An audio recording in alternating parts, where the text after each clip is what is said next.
Hey guys! Today I want to talk about my social-economic political party I came up with. For now I am calling it eduzationalism.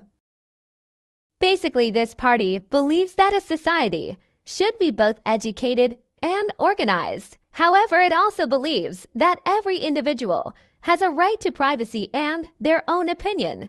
It also promotes the independency of a nation, basically meaning there should be more products in a nation that is their own than other foreign products. Obviously, it still encourages non-harmful trade. It believes that uneducated people can and will be oppressed. It also makes sure opinion and personal belief does not go into law enforcement. Same goes for educational systems. It also doesn't just have a selected punishment for each crime.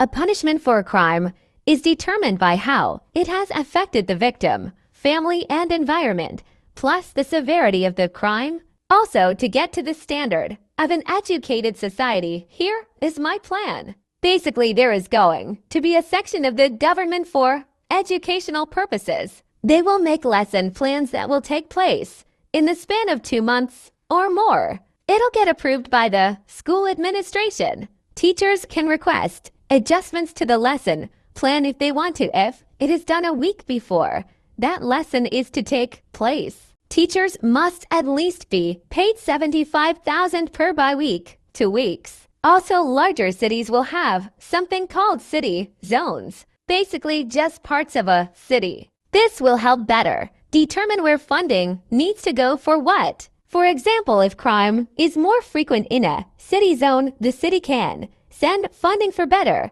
law enforcement in that zone. Also, smaller cities can apply for the city zones thing if they deem it necessary and have a map or plan for each zone. Also, for political leaders, they have certain rules and restrictions, mostly depending on their rank. The main leader of a nation will also have their own set of rules they need to follow. Like, for example, they can't just call for a new law randomly. It needs to be approved by court. And then people will vote on whether or not that law will be enforced. States or cities can request adjustment to that law even when it does get enforced. I don't want my CapCut to explode, so I'll work on an official eduzationalist Discord or make a part to this video. P.S. also working on an official constituent for this. Anyways, bye Pookies.